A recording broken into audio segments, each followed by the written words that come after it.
Bonjour à tous, heureux de vous retrouver pour cette nouvelle quotidienne Quintet Flash direction ce vendredi sur l'hippodrome de Vincennes en nocturne à l'occasion du prix Quintet Plus Night Session. On va évoluer sur 2700 mètres, ce sera la grande piste. Et oui, la nocturne à Vincennes sur la grande piste, maintenant c'est illuminé. On peut enfin évoluer sur cette superbe piste et sans plus attendre nos bases avec le numéro 9 qui se nomme 007 Gare, qui est irréprochable cette année avec 4 succès et 3 accessites en 8 tentatives. Il reste sur une probante deuxième place sur ce parcours. À ce niveau, on fonce.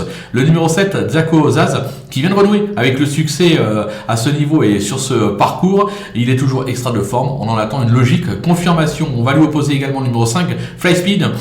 Quelle forme insolente cette année. Vainqueur du GNT à Pornichet. Il est enchaîné par une troisième place dans le Quintet Plus référence.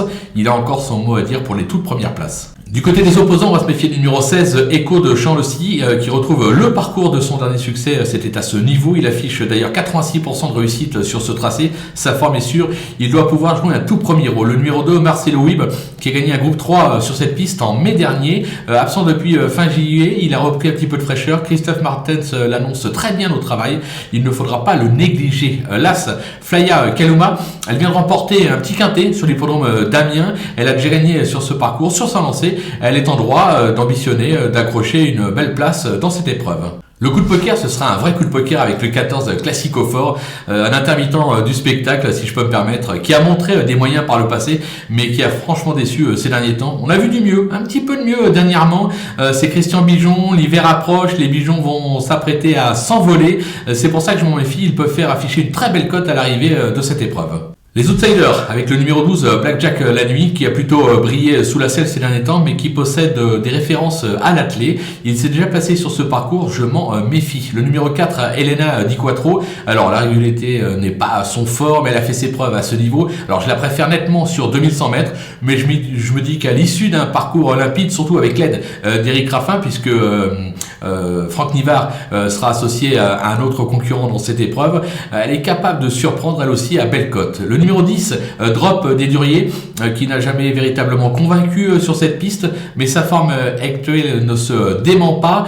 Décidé, il n'est pas incapable lui aussi de surprendre à belle cote. Le numéro 11, Donaviva, qui évolue dans sa catégorie, mais qui n'est pas une gagneuse, parce que sur cette piste, c'est 10 accessites en 21 tentatives.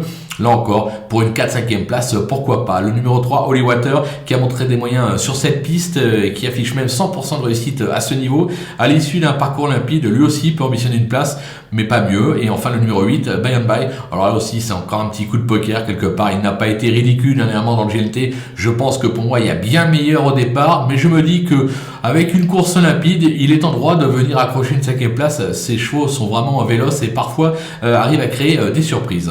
Du côté des délaissés, il reste 3 avec le 6 Cashmaker qui a remporté sa dernière course, c'était en janvier 2018. Éloigné des pistes durant près de 2 ans, il n'a jamais retrouvé véritablement sa valeur, raison pour laquelle je l'élimine. Là, vous allez être surpris avec le numéro 13 Firello. Voilà 8 mois qu'il ne s'est pas classé plus loin que 5e. 100% de réussite sur ce parcours, mais JMB l'annonce, le cheval n'est pas prêt, c'est une semi-rentrée. Il aura d'autres objectifs, on peut le regarder courir, on va lui faire confiance. Et enfin le 15 Brainstorm, il est vieillissant, comme l'atteste c'est 8 échecs cette saison. De plus, je l'ai toujours préféré sous la selle. Je fais l'impasse sans aucun regret. Voilà, on a fait le tour de cette épreuve. On va se quitter avec ma sélection et mes conseils de jeu. À vous de jouer.